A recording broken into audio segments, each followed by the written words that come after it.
Factory फिर से एक बार आते हो यहाँ पर पहला प्लॉट, ये हमारा सिर है और यहाँ पर हम खोलते हैं, इसका नाम है आइस फैक्ट्री। दिमाग में ले लो, कौन सी फैक्ट्री? Ice factory. एक बूंद पानी नहीं लगाना है पर आपकी आइस फैक्ट्री जिंदगी भर चलती रहेगी। और ये आइस फैक्ट्री यानी कूल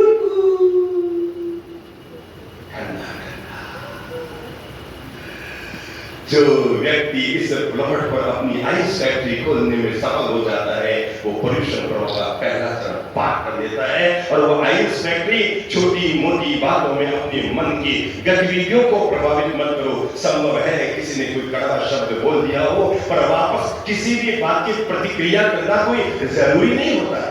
सामने वाले में जितना विवेक था उसने उतने शब्दों का इस्तेमाल किया। तय आपको करना है कि आप किस भाषा में कौन से शब्दों में अपनी बात कहें। जिस महानुभाव ने, जिस महापुरुष ने हमारे देश को कभी आवाज दी थी, तुम मुझे खून दो मैं तुम्हें आजादी दूंगा, मैं घटना 19 सुभाष चंद्र बोस की कहना चाहूंगा। जब बंगाल के कलकत्ता में वो इतने सभा कर रहे थे, तय है जहां पर व्यक्ति के प्रशंसक होते हैं वहां पर दो चार आलोचक भी होते हैं। एक बात जीवन भर याद रखना, प्रशंसा में कभी पिघलना। सीता से सीखो जिंदगी कैसे जी जाती है। सीता से बढ़कर दुनिया में हमारे लिए और कोई आदर्श हो ही नहीं सकता। महासती सीता से बढ़कर पूरी धरती के लिए और कोई आदर्श हो ही नहीं सकता। अब चाहे अगर बुद्धि लगाओ तो महासती सीता कौन थी? लक्ष्मी का अवतार। गिनते रहिए अंगुली पर। नंबर 1 लक्ष्मी का अवतार, बोल लो। नंबर 1 क्या थी?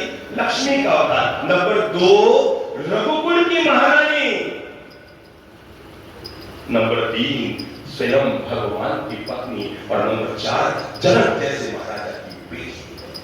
अब देखो जिंदगी उसकी, मैं आपको ये बताना चाहता हूं कि प्रतिकूलताएं जिंदगी में आने के बावजूद भी व्यक्ति कितनी शांति और सरलता से अपनी जिंदगी को जी सकता है, इससे बड़ा आदर्श हमारे नहीं मिलेगा। लक्ष्मी के अवतार को जब जन्म लेना पड़ा तो मां की कोख न मिली। रामायण कहती है जमीन को फाड़कर सीता गई।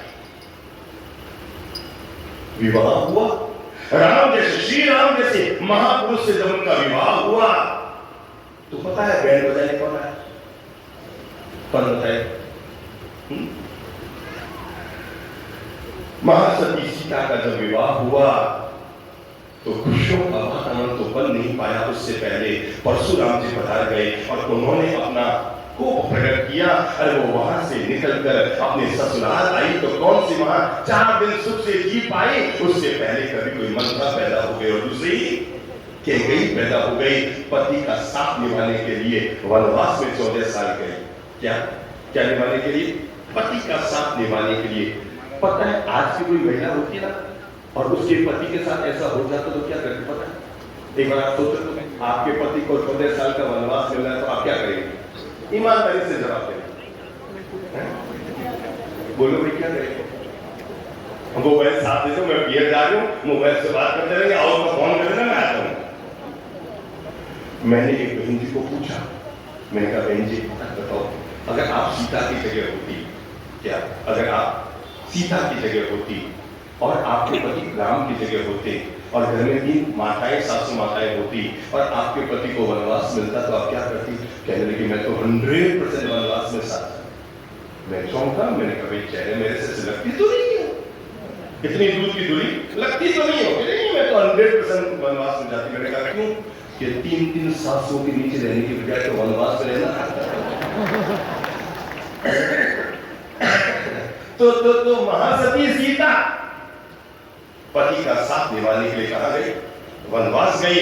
अरे वहां वनवास में कुछ दिन सुख से न जी पाई। कौन आए? रावण प्रकट हो गया। रावण के चंगुल से निकलकर बाहर आई तो उसके बाद क्या प्रकट? बोलो बोलो जोर से बोलो, क्या प्रकट? अग्नि प्रकट हो गई और अग्नि की परीक्षा से बाहर निकल कर आई। पूरी जिंदगी ऐसा लगता है जैसे परीक्षाओं से गुजर रही है। वहां से निकलकर बाहर आए अयोध्या तो फिर वापस वे लोग प्रकट हो गए कि जिन्होंने सीता को वापस जंगल में जाने के लिए मजबूर कर दिया। अरे मेरे भाई कान खोलकर मेरी बात सुन लेना। जिंदगी भर के लिए रघुकुल की महारानी लक्ष्मी का अवतार भगवान श्री की पत्नी महासती सीता को अपनी संतानों को जन्म देने के लिए एक ऋषि के आश्रम में जाके शरण ली। आप में से कोई है जिसके साथ ऐसा सब कुछ हुआ कि जमीन को फाड़ कर आया कि घर में कैकेयी मिल गई कि परशुराम जी प्रकट हो गए कि राम उठा के ले गया कि वापस जंगल में जाना पड़ा, कि वनवास जंगल में जाके अपने संतानों को। मेरे भाई, जीवन में विपत्ति तो हर किसी के आ सकती है। परमेश्वर पर हमें जीवन का यही तो पाठ पढ़ाता है। प्रतिकूल वातावरण होने पर भी, प्रतिकूल गतिविधि होने पर भी, प्रतिकूल शब्द का प्रयोग होने के बावजूद भी, प्रतिकूल हमारे लिए बात किए जाने के बावजूद भी हम शांति, धैर्य और मुस्कान के साथ अपनी जिंदगी को जी लेते, समझो जीवन की बात है। मैंने कहा पहला प्लॉट खोल ली सबने। कौन सी फैक्ट्री?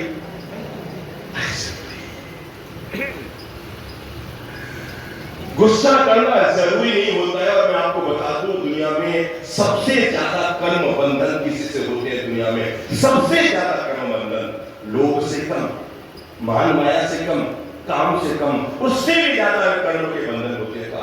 आपको कि क्रोध किया तो संत बनकर सांप बन गया। कोई पूछे चंद्र कौशिक के पास जाकर के कि भैया तो हमें बताओ एक बार, हम अभी तक संतों के मुंह से बातें सुनकर समझ नहीं पाए, हम अभी तक शास्त्रों में पढ़कर भी समझ नहीं पाए हैं, हम आगमों को पढ़कर भी क्रोध को छोड़ नहीं पाए। चंद्र कौशिक, तुम हमें बताओ कि क्रोध का क्या दुष्परिणाम होता है? तो वो चंद्र कौशिक की आत्मा आपको बताएगी कि एक संत क्रोध किया तो मरकर सांप बना, और सांप ने शांति को जीवन में वहन किया तो मरकर देवता बना। ये है क्रोध और शांति के परिणाम। कोई पूछो एक बार जाकर कभी मिल जाए ना चंद्र कौशिक की आत्मा आपको, तो जरूर उससे बात करना और पूछना कि भैया सुना तो बहुत है संतों के मुंह से कि क्रोध के ये परिणाम, क्षमा के ये परिणाम, पर तुम ही बता दो। तो चंद्र कौशिक बताएगा कि एक बार मेरी जिंदगी में मुझसे ये दोष हो गया, एक बार मुनि जीवन में जीते हुए, तपस्या करते हुए, साधना करते हुए, संयम में जीवन जीते हुए भी एक बार मेरी जिंदगी में ऐसा महान दोष हो गया कि मैं अज्ञान अवस्था में गुस्सा कर बैठा, और इसी क्रोध ने, इसी गुस्से ने, इसी अहंकार ने, इसी मेरे ईगो ने मेरे भावांतर को बिगाड़ा और मरकर एक सांप बन गया मैं। लेकिन जैसे ही महावीर जैसे महापुरुष का सानिध्य मिला, मेरे भीतर की चेतना जग गई। मुझे पता लगा कि जहर फेंकने का कोई परिणाम नहीं होता है, विष का कोई परिणाम नहीं होता है, क्रोध का कोई परिणाम नहीं होता है। कषाय व्यक्ति की आत्मदशाओं को हमेशा अधोगति में लेकर जाते हैं। तब मुझे विवेक जगा, मेरे भीतर प्रज्ञा जगी, मुझे होश आया, मेरी चेतना जागृत हुई। अरे संत के जीवन में विवेक न पा सका, और सांप के जीवन में विवेक पाने में सफल हो गया।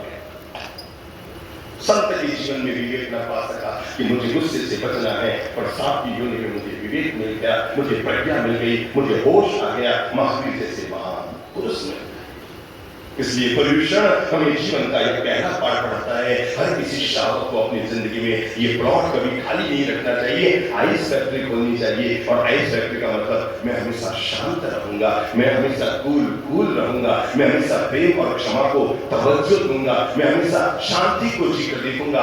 आप जीकर देख सकते हो, 1 महीना, 2 महीना, 3 महीना, समझो अभी कौन सा महीना है? अगस्त। अब कौन सा आएगा? सितंबर। उसके बाद कौन सा आएगा?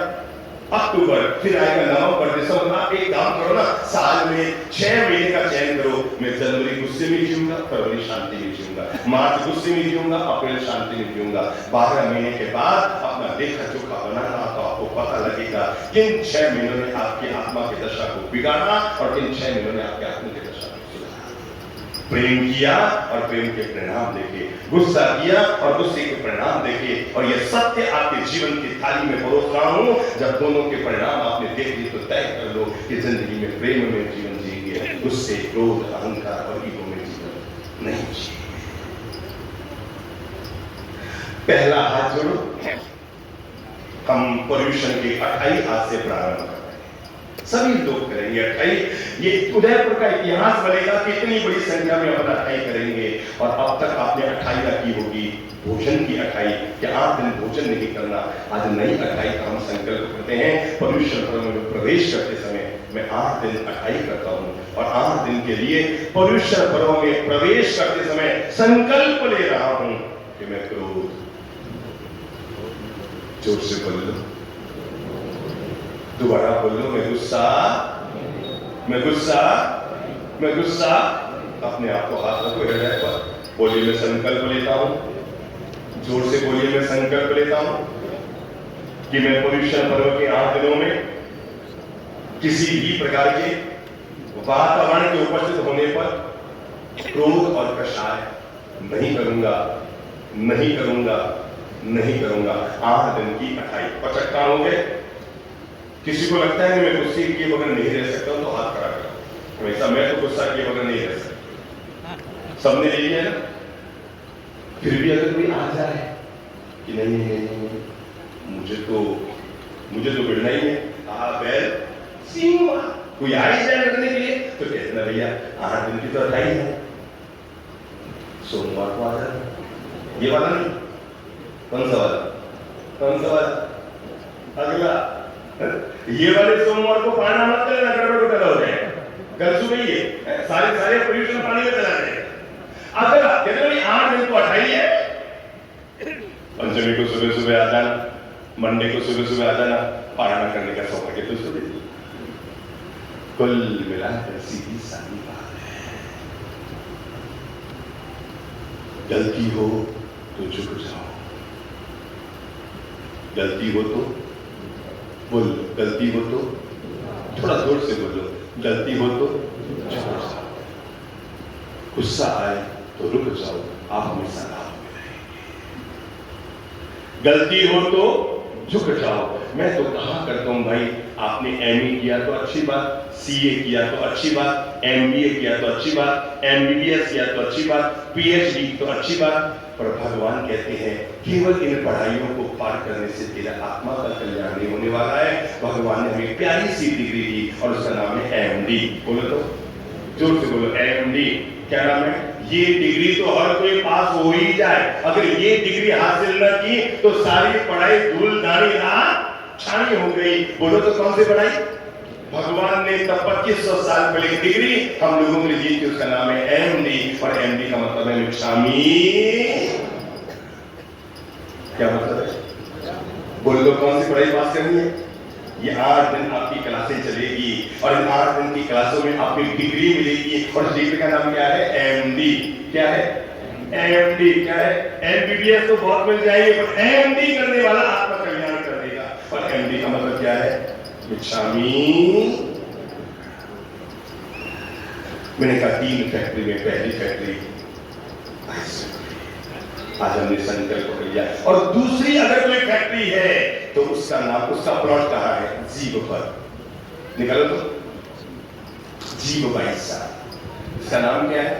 जीव 22। ये प्लॉट भी साफ सुथरा है हमारा। आओ हम इससे दूसरी फैक्ट्री खोलते हैं आत्म कल्याण के लिए, और उसका नाम है शुगर फैक्ट्री। कौन सी? मुझसे बोलो कौन सी? मैं कभी किसी से कड़वा नहीं बोलूंगा, मैं कटु शब्दों का इस्तेमाल नहीं करूंगा, मैं ऐसे भाषा, ऐसे शब्दों का इस्तेमाल नहीं करूंगा जिससे दूसरे के मन को पीड़ा पहुंचे। भगवान ने 2 बातें कही है, एक कही है समिति और एक कही है गुप्ती। आपको पता है समिति कितनी और गुप्ती कितनी? कौन बताए? समिति कितनी और गुप्ती कितनी? समितियां 5 और गुप्ती 3। मैं आपको कैसे बताऊं? इन 5 समितियों में एक समिति है जिसका नाम है भाषा समिति। क्या नाम है? और यही से मिलती हुई दूसरी गुप्ती है जिसका नाम है, बोलो मनोगुप्ती, और दूसरी वचन गुप्ती। भाषा समिति का मतलब होता है हमें ये विवेक होना चाहिए कि मुझे क्या बोलना है, और वचन गुप्ती का मतलब होता है हमें ये भी विवेक रहना चाहिए कि मुझे क्या नहीं बोलना है। और जब व्यक्ति को इन दोनों बातों का विवेक होता है तो आदमी बाजी जीत लेता है। मैं दूसरा प्लॉट खोल रहा हूं अपनी ही जबान पर, मैं कड़वे शब्दों का इस्तेमाल नहीं करूंगा। दीवार में कील ठोक दो ना, अगर निकाल भी देते हैं तो निशान तो पीछे रह ही जाते हैं। और ऐसे हमारे शब्द हैं, हम पहले बोल जाते हैं, अंतसंत बोल जाते हैं, उल्टा सीधा बोल जाते हैं, सामने के वाले के मन को पीड़ा पहुंचा देते हैं, और फिर कहते हैं निशान भी करो। अच्छी बात है, पर यहाँ तक का कील निकल गई तो निशान तो पीछे रह गया है। इसलिए हमेशा केवल पॉल्यूशन नहीं, मैं तो कहूंगा वर्ष भर के लिए संकल्प रखो। मैं जब भी बोलूंगा विवेक से बोलूंगा, पहले तोलूंगा उसके बाद बोलूंगा।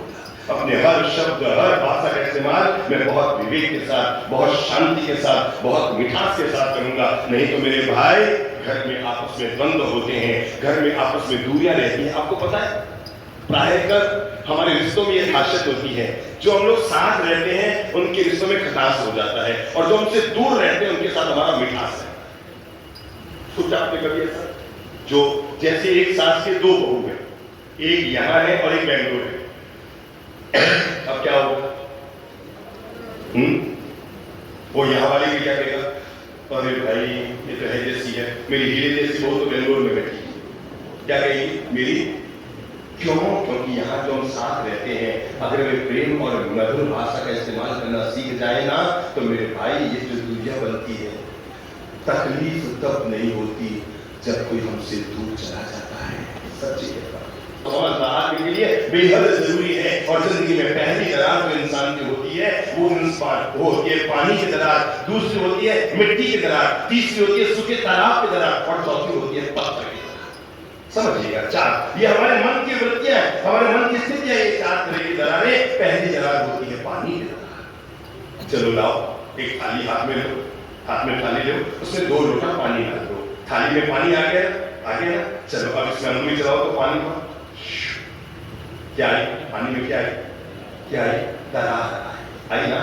देखो थाली में पानी, पानी में हमने अंगुली चलाई, क्या आई, दरार आई। और उसकी उम्र कितनी है, कितनी है, जब तक अंगुली चले तब तक आगे पाठ पीछे सपाट, जैसी अंगुली आगे बढ़ी कि पीछे की वापस बात खत्म। दूसरी दरार होती है जैसे कि अभी आप यहाँ से बाहर निकलेंगे और बाहर की मिट्टी मिलेगी पौधे के पेड़ के आसपास, और आप वहां पर एक अंगुली चला के आएंगे, कहेंगे ये अंगुली का मैंने निशान बना दिया, कल आऊंगा तो मुझे मिलेगा। पर ताज्जुब, आज आप धूल में अंगुली चला कर गए, दरार डालकर गए, कल आप वापस आएंगे तो हवा का झोंका आएगा और दरार खत्म। एक तीसरी दरार होती है, वो है सूखे तालाब की दरार। देखा है ना, सूखा तालाब टुकड़े टुकड़े टुकड़े टुकड़े बटा रहता है, बताओ उसकी उम्र कितनी है, सोचो सोचो सोचो।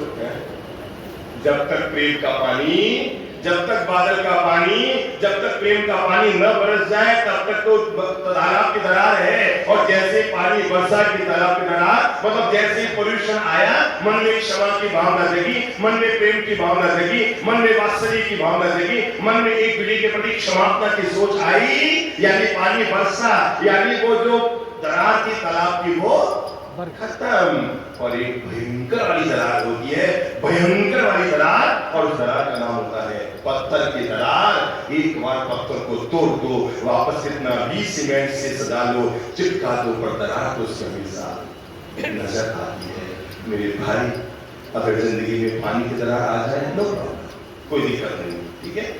दरार लाना होता कैसे लाना, पानी की दरार, समझ रहे हो ना सभी लोग। ये पोल्यूशन पर्व मन को निर्मल और पवित्र करने के पर्व है मेरे भाई।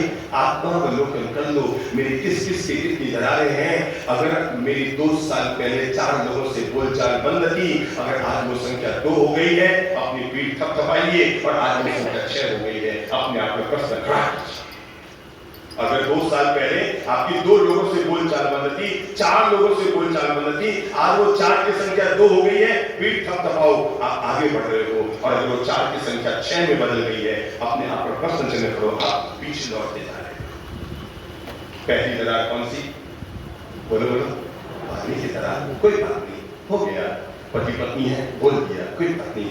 माँ ने बेटे को टोक दिया, कोई बात नहीं। बड़े भाई ने छोटे भाई को बोल दिया, कोई बात नहीं। भाई भाई है, कभी पैसे को लेकर, जमीन को लेकर, जायदाद को लेकर, ऑफिस को लेकर, किसी और बात को लेकर कोई बात हो गई, कोई बात नहीं। शाम को वापस करें, भैया मेरे मुंह से निकल गया था, आई एम सॉरी है, आप मन को हल्का रखो, आई एम सॉरी, और झट से समाधान निकाल दिया, बोल दिया।